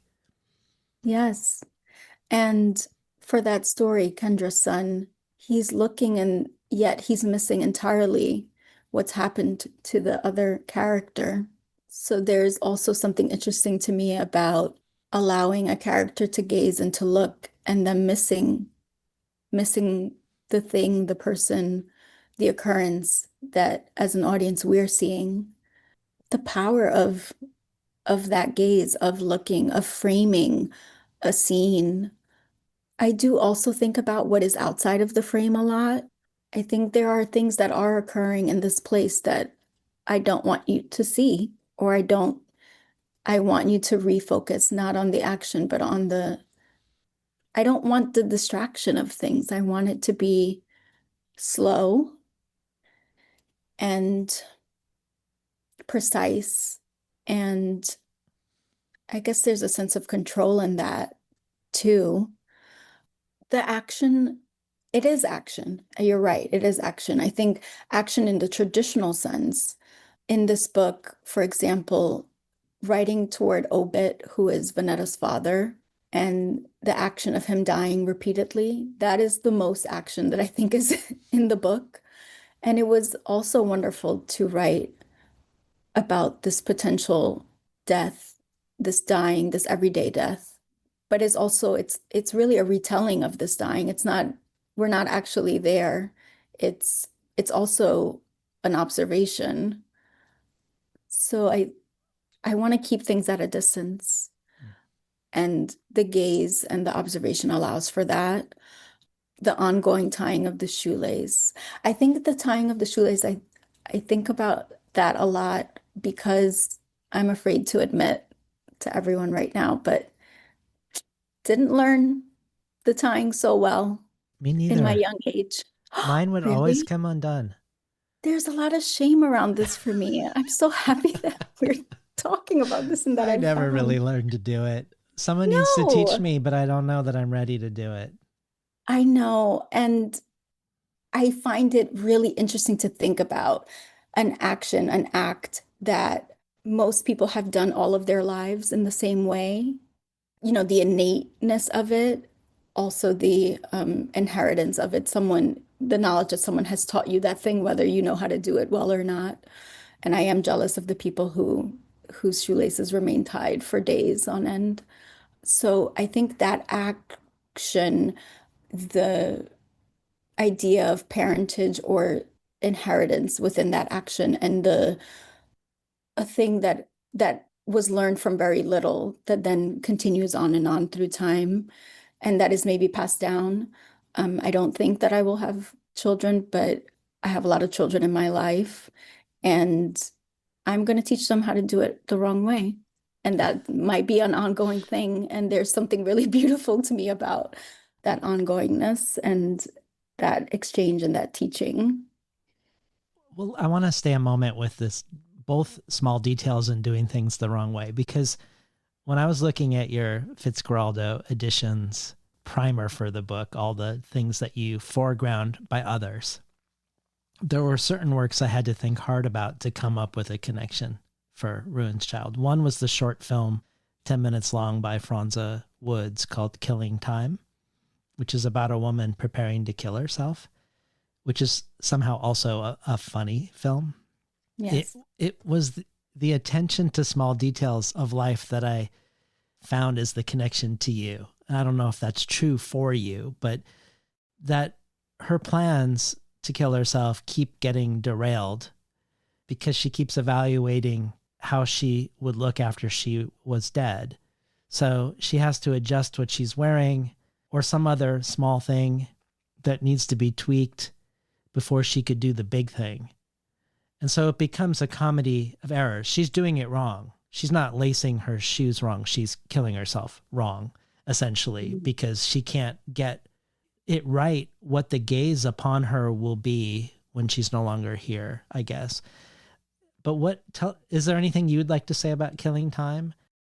Oh, I just want to bring forth again Franza Woods, a Black woman filmmaker who I think wanted to create more, and I believe made 2 of the 3 short films she wanted to make. I could be wrong, but Killing Time and then Fanny's film, which I also think about a lot in relation to this book. Fanny's film that follows an older woman, a Black woman, who is taking care of a Pilates studio in the city.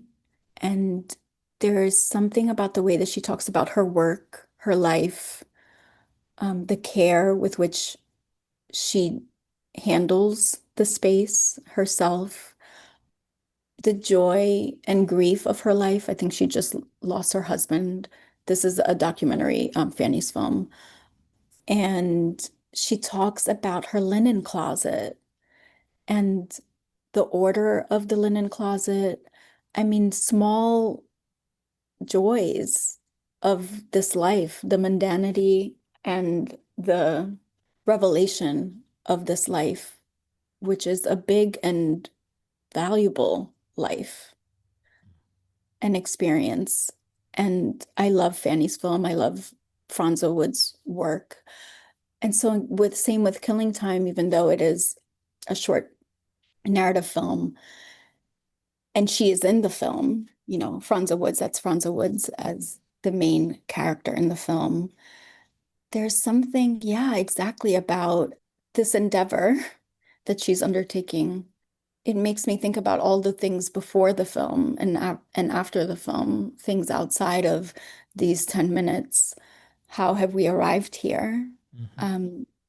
But then also the absurdity of this moment and of this character who is trying to dry clothes in the oven, and then, the clothes are burning, and she's performing the death. It opens with her laying on the bed and the stillness of that pose on the bed, of the perceived death, of the undoing of this idea because it is too hard, or it is not right, or it's not the right moment. I think there's something so creative and poignant and interesting about this film, this moment, this character, this glimpse of this moment in a life. I love thinking about a glimpse, a scene, a moment, a fragment, really. Well, we haven't talked much about plot and structure, about the book moving from the film to the text to the sound. In the section, the text is italicized with gaps in the sentences, and the sound section is full of unattributed, excerpted fragments of others, the sounds of others, whether from Basquiat's sketchbooks, Walcott's Map of the New World, or an article about the relative sea level trends in New York City during the past 1,500 years. You've talked before about not wanting to spell it out for the reader, that you trust the reader to meet the moment of the book. And our next question from another is in some ways about this. This is from Pass Between the Covers guest and last year's winner of the 3-continent award you just won, the Novel Prize, Anne DeMarkin. Her book, It Lasts Forever and Then It's Over, also won the Ursula K. Le Guin Prize for Fiction. And Kate Simpson for The Telegraph said of it, soul-stirringly expansive, darkly comic and metaphysical. Our culture is obsessed with completion and conclusions, despite being in a world that never concludes or completes. By resisting endings, DeMarkin's deeply imaginative novel reflects that world, our collective story. Here's a question for you from Anne. Hello, Giada. I wrote to our mutual Barbara Epler the other day to let her know I was reading and loving Ruin's Child. And she wrote back, "Isn't it extraordinary?" Truly it is. It is extraordinary. Congratulations. And thank you, Giada. Thank you for this book, this novel. It widens the field of possibilities, even while so precisely fulfilling its own promise, its sense of wholeness, coalescing around affect and through recursion. And I love so much that it does this future making without trampling the past. It summons an idiosyncratic lineage of culture making and living. I read the book knowing I would be contributing something to this conversation. And how many times did I wish that I had the benefit of your conversation with David before trying to do this assignment. I made no coherent notes. The book held me in suspense. It held off any conclusions or sustained circumspection. It moves so fast. It darts with such clear directionality, but not predictably. So I realize here I am deferring the moment when I have to try to pose just one question. But I think the best I can do is gather a few loosely strung fragments and toss them at you for consideration. I'm thinking about Toni Cade Bambara's authenticating audience, the imagined reader who can say yes to this book, ratify it. I'm thinking about what it means to place your intimate trust in that reader. And I think this will come up again and again when people talk about your book. I'm thinking about legibility. I am excited by the strangeness and legibility of the body, the pregnant body of the text and the body that is text that can be read and also misread. I could try to put a question mark there so that this becomes more answerable or suggests that it's answerable. But really, whatever you say, I'm so interested. Oh, Anne, love hearing these voices and these questions and these ideas around the work. I think trusting the reader is as important as any other part of the writing or the experience of putting a work out in the world. Though I don't think right away of audience or readership or legibility, I really love getting feedback about the work, things that resonate. With the first book, I spoke to students at the Rhode Island School of Design, and one of them talked for a long time about the materials in the book and how I was using textile and material to conceal. That's not something that I thought about at all. And that was a big discovery for me around how other people's experiences can offer something back to me. So when the work is released, it is a physical release for me, spiritual, physical. And I do think that it's important not to spell things out just for the sake of spelling things out or clarifying. There's also something valuable about misunderstanding, but maybe feeling an emotion, even if it is confusion or discomfort. I'm not afraid of that as a reader, and I hope that people who read this work or my works will go into this work with curiosity and abandon and sometimes just allow things to exist and move into the language and not be afraid to misunderstand or not understand or return to something, reread it. Not everything for me has to be legible or understood in any art form that I absorb. I think there's something valuable in truly any piece of art, even if it's not my preference or there is something that I can think about or consider, even things that are disturbing to me. I'm like, well, I'm thinking about it, so that's something. And even in terms of, I think a lot about beginnings and endings in books as a reader and as a writer. And I love thinking about last lines and what feeling I could be leaving the reader off with. What is the final word of the piece?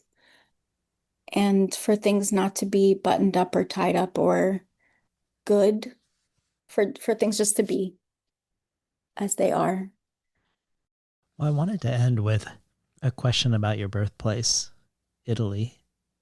Your pre-elementary school years were in Italy. Italian was your first language. At first in the Bronx, you didn't speak English, but now, while you read Italian, you don't think in Italian like you used to. Of course, the hill in your book exists in a fictional, quasi-fantastical imaginary, but could also be seen, as we've alluded to the very real co-op city in the Bronx. And as you've also nodded to, the volcano that hovers over Naples. And perhaps I'm reading Naples into the book too much because I saw it partially through your eyes when I visited. But how does or doesn't Italy or the Italian language find its way into your writing, whether in regards to the imagined space of your fiction or the sound of your sentences or something else, maybe Italian literature? Well, it's a difficult relationship I have with this native place because I yearn for it, and yet it isn't mine. There's a loss of language, and there's a lot of missing pieces for me in terms of memory in that place. And the transition from Naples, Italy to the Bronx was a big one and a disorienting one, but ultimately a really important and good transition for me as a child. The landscape of Naples, the smell, the sensory things are just, they live in my dreams. I think about them constantly. My family, a lot of my family lives there. My father, my sister, my brother lives in Europe. So there is still a sort of a connection, of course, but it feels so far removed from who I am, or like an appendage, or just like an added thing to my life that I'm grateful for. And it gives me certainly I think in terms of sound, it's very helpful. Learning English as a language is just brutal. I remember the feeling of it. It was awful, but it happened quickly, even though even now there are things that I don't understand that I don't understand. And sometimes I feel like when I'm speaking, there are people that are like not understanding me. So there's always this sense of living in a in between world of misunderstanding and understanding. And I want to be clear and I want people to understand what I'm thinking and saying. So maybe that's also why I'm resigned and thinking like it's okay. I've sort of feel okay with being misunderstood because I've had to sort of become okay with it over time. Also within the artwork, I think I'm okay with it now because it feels like a solace or it feels familiar to me. But in terms of sound and language, a run-on sentence, a comma, yes, that is Italian. Mannerism, hands, and on and on and on. The storytelling. I love a long sentence, a long telling. The humor, there's a certain humor. there's real beauty in listening, especially to dialect, to, for example, Neapolitan. So sound, rhythm, pacing, that's really something that I think moves into my writing. That when I read in Italian, I'm like, oh yeah, there it is. That's part of me. And I love listening to my family tell stories and the vernacular and all of these things. And the other part that I wanted to say about place and Italy is that there is the way that I'm perceived there physically, there is a rejection of my physicality there, and therefore my personhood, and therefore my sensibility and my art.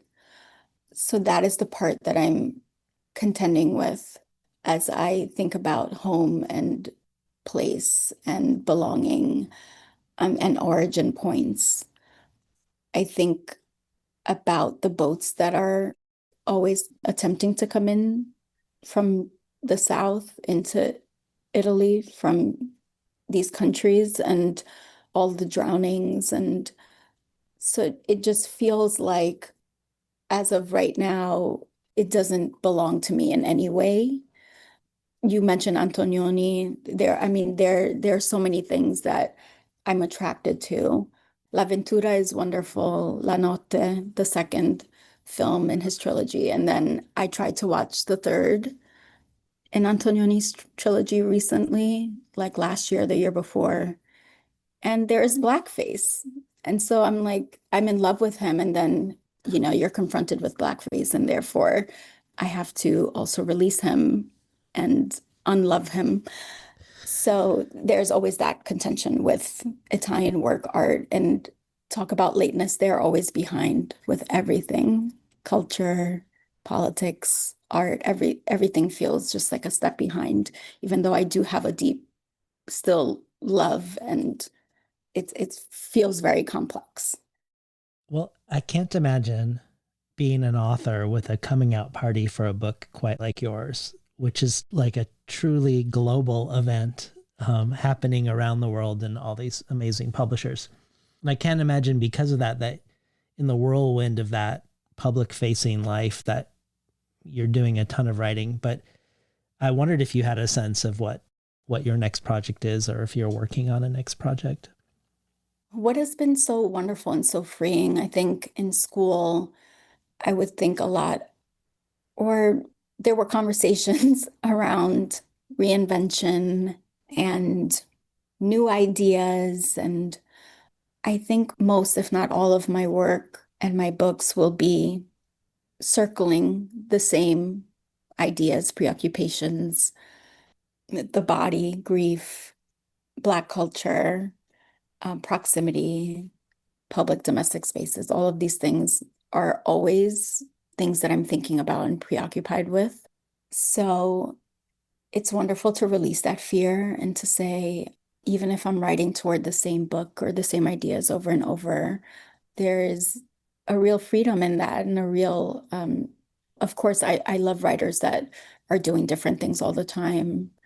But I also think there's something wonderful about remaining and repetition and threads and alignment.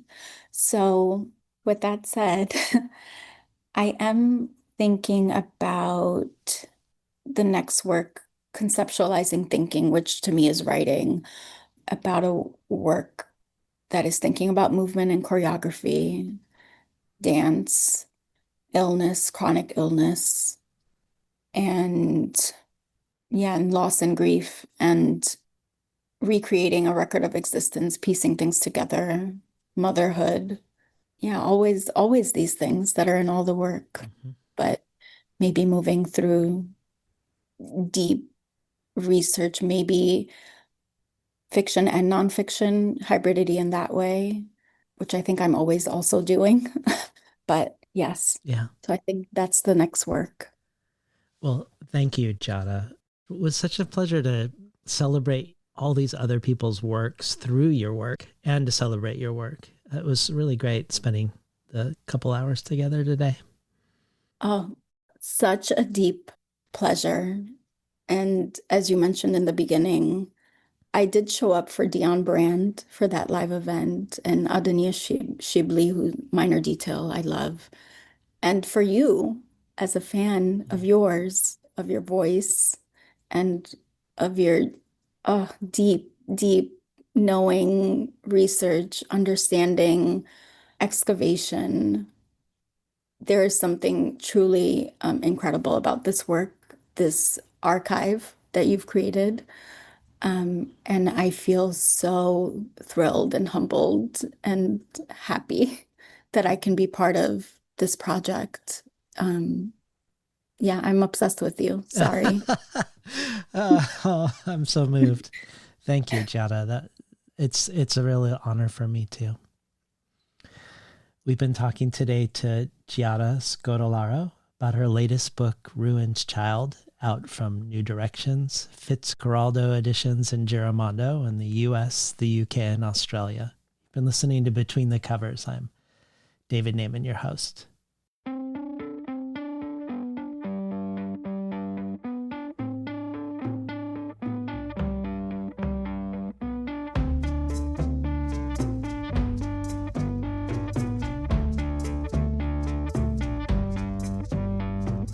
Today's program was recorded at the volunteer-powered, non-commercial, listener-sponsored, full-strength, makeshift home office of me, David Naiman. If you enjoyed today's conversation, consider transforming yourself from a listener to a listener supporter by joining the Between the Covers community.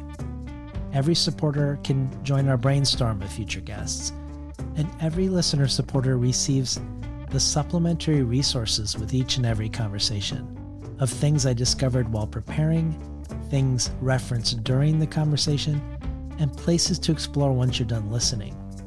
Where, for instance, today's includes many wondrous rabbit holes around dance and film and more.